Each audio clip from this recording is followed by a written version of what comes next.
இன்னைக்கு பாஜக வந்து இந்த அறநிலைத்துறையே இருக்கக்கூடாது அப்படின்ற ஒரு கோரிக்கையை முன்வைக்கிறாங்க. அதாவது வந்து அறநிலையத்துறை கிட்டயே இருக்கக்கூடாதுன்னா வேற யார்கிட்ட கோவில் இருக்கணும்? யார்கிட்ட இருக்கணும்? அவங்க யார்கிட்ட இருக்கணும்னு நினைக்கிறாங்கன்னா மீண்டும் ஆதிக்க சாதியினரிடத்துல கோயில்கள் செல்ல வேண்டும்.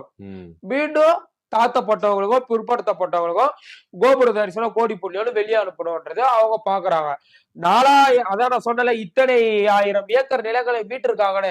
அதெல்லாம் யார்கிட்ட இருந்து மீட்டாங்க? இஸ்லாமியர் கிட்ட இருந்து மீட்டாங்களா? கிறிஸ்தவர் கிட்ட இருந்து மீட்டாங்களா? இந்துக்கள் கிட்ட மட்டும் தான் மீட்டாங்க. அதெல்லாம் உங்களுக்கு பிடிக்கல. அதெல்லாம் அறநிலைத்துறையே இருக்கக்கூடாதுன்றாங்க. அது மட்டும் இல்லாம இன்னொரு மிகப்பெரிய இதுல சதி என்ன நடக்குதுன்னா, இப்ப அவங்க சொல்ற மாதிரி அறநிலைத்துறையே இல்ல. அந்தந்த ஜாதியினர்கிட்ட கோயில்களை கொடுத்தாச்சு.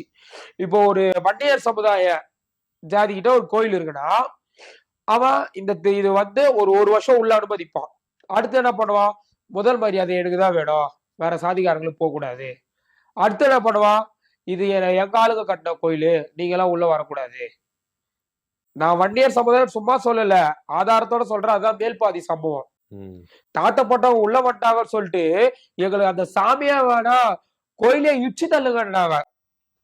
அந்த மாதிரி அறநிலையத்துறை இல்லாம ஒவ்வொரு கோயில்களும் அந்த கோவில் கட்டப்பட்ட சாதிகாரங்க கிட்ட போனா மற்ற சாதிகாரங்க உள்ள வரக்கூடாதுன்னு சொன்னா அது தகுமா? அது நியாயமா இருக்குமா? இருக்காது. புரியுதுங்களா? அதனாலதான் அறநிலையத்துறை என்றாலும் வேண்டும். அதனாலதான் அறநிலையத்துறை உருவாக்கப்பட்டது. இதை தெரியாமதான் வந்து அவங்க அறநிலையத்துறை வேணாம், அறநிலையத்துறை வேணாம், அறநிலையத்துறை வேணான்றாங்க.